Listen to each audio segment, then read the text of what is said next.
Continuamos hoy, amigo oyente, nuestra marcha por el libro del profeta Nahum. Debemos mantener en mente que aquí tenemos a un hombre que aparentemente había nacido en el reino del norte, y que durante su juventud se mudó al reino del sur. Había una ciudad llamada Elcos en el reino del norte, y también una ciudad llamada Elcos en la parte sur del reino del sur. Él fue a vivir allí, y este hombre profetizó en cuanto a Nínive, la capital del gran imperio asirio, una nación muy brutal, por cierto. Ahora, en el versículo 3 de este primer capítulo que estamos estudiando, notamos un gran principio por el cual Dios no solo juzga a la nación de Asiria y su capital, la ciudad de Nínive en particular, sino que esta es la manera por la cual Dios juzga al mundo y juzgará al mundo en el futuro. Esta es una declaración tremenda. Por tanto, queremos volver a leerla al comenzar nuestro estudio hoy. El versículo 3 de este capítulo 1 de Nahum dice: Jehová es tardo para la ira y grande en poder, y no tendrá por inocente al culpable. Jehová marcha en la tempestad y el torbellino, y las nubes son el polvo de sus pies. Aquí se nos dice que Jehová es tardo para la ira. Esto es algo que Nahum indica claramente. Dios envió a Jonás a Nínive para informarle a esta gente que su ciudad iba a ser destruida a causa de su terrible pecado. Ellos eran conocidos quizá como las personas más brutales del mundo antiguo. Dios había dicho que el juicio y el castigo vendría sobre ellos. Pero la ciudad entera de Nínive se arrepintió y se volvió a Dios. Y es obvio que todo esto había penetrado al imperio en su totalidad, ya que hubo un gran cambio. Podríamos decir que hubo un gran avivamiento, pero esto no duró mucho tiempo. Y esa ha sido la característica de nuestras olas de avivamiento que han venido. Aparentemente nunca duraron mucho tiempo. Nunca ha habido hasta ahora un avivamiento permanente. El avivamiento durante la época de Wesley tuvo un impacto tremendo sobre la nación de Inglaterra y también sobre otras naciones. Pero fue algo que duró muy poco. Algo de esto se ha hecho sentir aún en nuestra propia época. Cuando el gran predicador Moody tenía sus reuniones, una ciudad entera se movía en aquel día hacia Dios. Bueno, esto es algo que Dios ha hecho en el pasado, y parece que continúa haciéndolo. Pero Él es tardo para la ira. Así es que esta gran ciudad se volvió a sus antiguas costumbres. Unos 100 años después de Jonás, llega Nahum y dice: bueno, el reloj ha dado la medianoche, ya se ha acabado el tiempo. Ya no hay más tiempo para esperar. El juicio ya llega. ¿Por qué? Bueno, él dice aquí: y no tendrá por inocente al culpable. Usted puede apreciar, amigo oyente, que el perdón de Dios es diferente de nuestro propio perdón. Debemos repetir esto. Cuando alguien nos hace un mal, nosotros podemos decir: yo te perdono. Y allí concluye todo. Pero no se ha pagado un castigo por eso, o hecho alguna obra aparte de eso. Realmente, esto es por algo que no tiene mucha importancia. O puede ser que haya sido por algo de importancia, pero cuando Dios perdona, amigo oyente, el castigo ya se ha pagado. Porque usted puede ver que Dios es el juez para toda esta tierra. Él no solo es el creador, Él no solo reina, sino que es el gobernante moral de este universo. Dios no es un juez corrompido. No es posible darle a Él algo por debajo de la mesa y pedirle que lo deje escapar a uno. Uno no puede decirle a Él que pertenece a tal y cual familia, que su papá tiene gran influencia y que eso le permitirá salir sin cumplir el castigo. O no puede decir que es muy rico y que puede pagarle algo extra al juez para que éste no sea demasiado severo con usted. Uno no puede tratar con Dios de esa manera, amigo oyente. Dios debe juzgar al culpable. Y a todos nosotros nos dice que nuestro corazón es completamente malo. No solamente un poquito, sino completamente malo.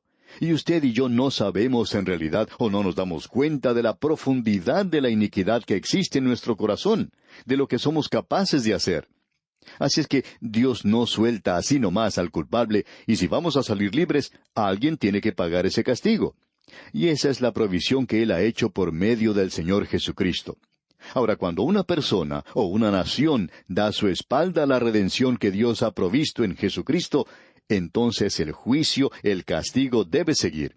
No hay ninguna otra alternativa, porque Él concluye este versículo diciendo que Dios controla las tormentas. La madre naturaleza en realidad no tiene mucho que ver con esto. La madre naturaleza hace lo que Él le dice que haga. Y en el versículo 4 leemos: Él amenaza al mar y lo hace secar, y agosta todos los ríos. Basán fue destruido, y el Carmelo y la flor del Líbano fue destruida. Esos lugares mencionados aquí son lugares muy fértiles de esa zona, el valle de Basán y el Carmelo. El Carmelo es el valle donde se encuentra la ciudad de Megido. Este es uno de los lugares más fértiles en esa tierra. Y luego uno puede dirigirse un poco más al norte, a lo largo de la costa del Líbano, hasta pasar por Beirut, y llega a las ruinas de la ciudad de Tiro. Y esa es una zona muy hermosa. Usted puede ver durante la primavera los árboles frutales cargados de fruto, y en la distancia se puede apreciar al Líbano cubierto de nieve. Y uno puede apreciar los árboles frutales, los duraznos, y crecen muy bien en esa zona porque es muy fértil. Ahora aquí se dice que iba a venir una sequía, y estamos seguros que muchos de nuestros oyentes recordarán las terribles sequías que hubo en el pasado en algunos países, y quizá podríamos considerar eso como un juicio de parte de Dios. Ahora, si hubiera ocurrido algún avivamiento en aquel entonces, estamos seguros que la Segunda Guerra Mundial no hubiera tenido lugar, ni hubiéramos tenido parte en sucesos similares después de eso. Pero desafortunadamente no se captó el mensaje en ese tiempo. Ahora, en el versículo 5 de este primer capítulo del profeta Nahum leemos: «Los montes tiemblan delante de él, y los collados se derriten, la tierra se conmueve a su presencia, y el mundo y todos los que en él habitan». Él es el creador, amigo oyente, y Él también es aquel que guarda el universo. Es quien lo mantiene unido. Y usted puede decir que Él es responsable por cualquier cosa que tiene lugar, por las inundaciones que vienen, por los terremotos que ocurren. Pero no debemos decir que Él es responsable por las personas que mueren en tales ocasiones, porque Dios le ha dado al hombre la inteligencia para darse cuenta que no debe construir su casa demasiado cerca del río, porque puede producirse una inundación. Y también aquellos que viven cerca de lugares propensos a terremotos deberían tomar nota de eso. Si a usted le toca vivir en una zona así, y tiene lugar un terremoto, y un ser querido suyo muere allí, no creemos que deba clamar a Dios y decir que Él es el responsable por su muerte, que Él es quien le ha dado muerte. No, amigo oyente, Dios no es responsable.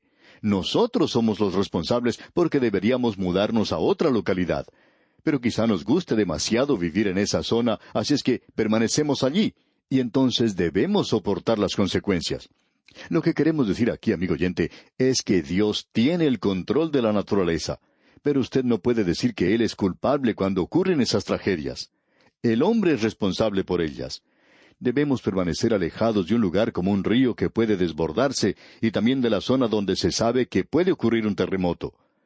Escuche lo que él dice aquí en el versículo 6 de este capítulo 1 de Nahum. ¿Quién permanecerá delante de su ira? ¿Y quién quedará en pie en el ardor de su enojo? Su ira se derrama como fuego y por él se hienden las peñas. El hombre ha aprendido que no puede hacerle frente a la naturaleza. Víctor Hugo escribió 3 grandes novelas. Una de ellas fue Los Miserables, para demostrar que la sociedad es enemiga del hombre. También escribió Nuestra Señora de París, para demostrar que la religión es enemiga del hombre. Y también escribió Los Trabajadores del Mar, para demostrar que la naturaleza es enemiga del hombre.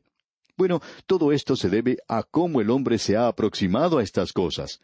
La religión ha sido un enemigo del hombre, la sociedad también es enemiga del hombre, y la civilización no es amiga de la gracia, estamos seguros de eso. La naturaleza también puede ser enemiga del hombre, pero la naturaleza también puede ser amiga del hombre. Pero el asunto es este, que si uno va a luchar contra la naturaleza, está luchando en una batalla donde por seguro saldrá perdedor.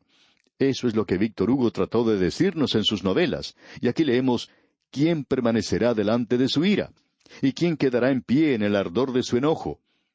¿Tiene usted, amigo oyente, la respuesta a estas preguntas? Y quisiéramos preguntarle esto a usted, amigo oyente, si usted aún no es salvo. Quizá usted está dependiendo de su propia justicia y de su propia bondad. Pero, ¿piensa usted realmente que puede presentarse ante la presencia de un Dios santo que aborrece el pecado de manera absoluta y que va a castigar el pecado? ¿Podrá estar usted delante de su presencia santa? Esto nos hace recordar algo escrito por C.S. Lewis en su libro Cartas a un Diablo Novato. Él cuenta acerca de un viaje en autobús que partía desde el infierno, y este por supuesto es un viaje mitológico, y allí no hay un autobús bíblico tampoco. Esta era una excursión de turismo, digamos, que tenía lugar partiendo del infierno y llegando al cielo. Aquellos que estaban en el infierno podrían hacer este viaje en autobús hacia el cielo. Cuando el autobús se llenó, partió y luego, cuando llegaron al cielo, el chofer del autobús ubicó su vehículo en la playa de estacionamiento y sabemos que tiene que haber mucho lugar allá arriba. Este hombre le dijo a todos los pasajeros del autobús que iba a regresar a las 4 de la tarde, que ese autobús iba a partir y regresar al lugar de donde había venido, y que era el infierno. Así es que, a las 4 de la tarde, el autobús estaba repleto. Todos habían regresado. El chofer del autobús le dijo que si querían quedarse podían hacerlo. ¿Y por qué no se quedaban? C.S. Lewis dice, ellos descubrieron que no había ningún lugar para ellos en el cielo. Y como uno de los grandes santos del pasado expresó, prefiero ir al infierno sin pecado que ir al cielo con pecado. ¿Quién permanecerá delante de su ira?, dice aquí Nahum. Si usted no tiene un Salvador, amigo oyente, ¿cómo va a poder estar delante de la presencia de un Dios santo? ¿Piensa usted que puede hacer eso? Eso es algo verdaderamente imposible, amigo oyente. Usted no puede ir allí sin un Salvador. Eso es lo que significa el ser aceptos en el amado, y el estar en Cristo en el día de hoy. El principio que él está señalando aquí es algo verdaderamente tremendo. Dios debe castigar el pecado. Habría algo completamente fuera de lugar en Dios si Él no llegara a castigar el pecado algún día. Ahora veamos el versículo 7.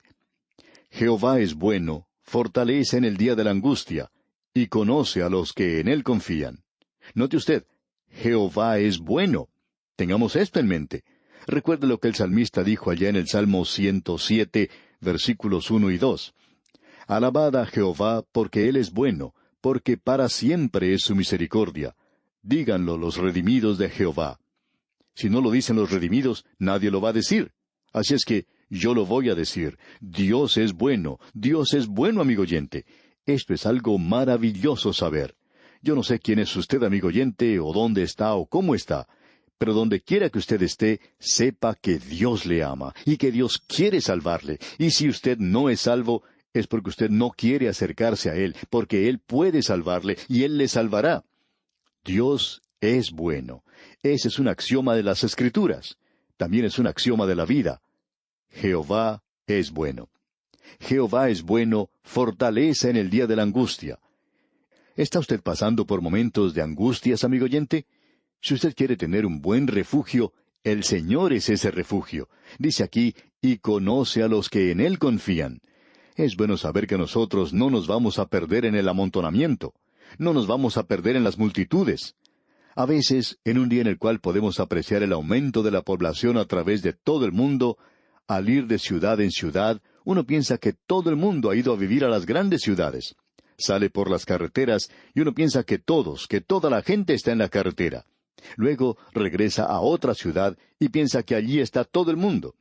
Las multitudes se encuentran por todas partes. No importa dónde vaya uno, allí puede notar que hay grandes multitudes, grandes aglomeraciones de gente. No importa dónde viaje uno, a cualquier continente, a cualquier país de este mundo, en todas partes uno puede encontrar las multitudes.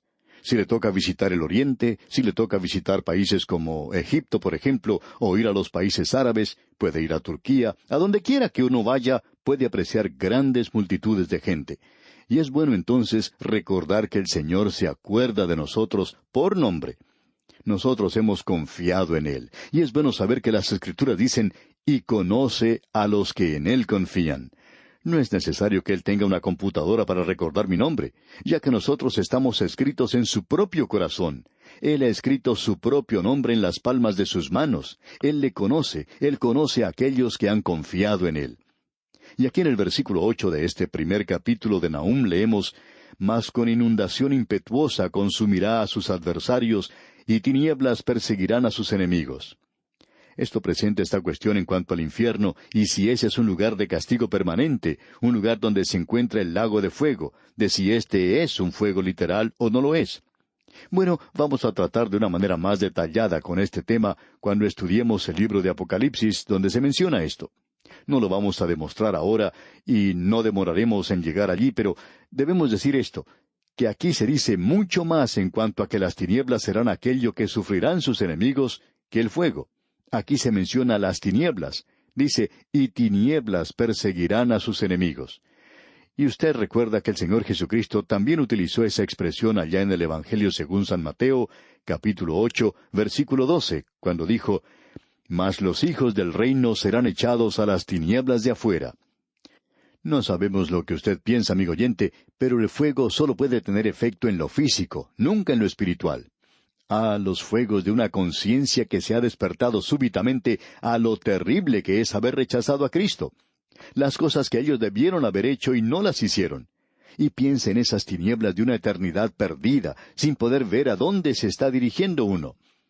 Amigo oyente, para nosotros las tinieblas son la mejor descripción del infierno que el fuego.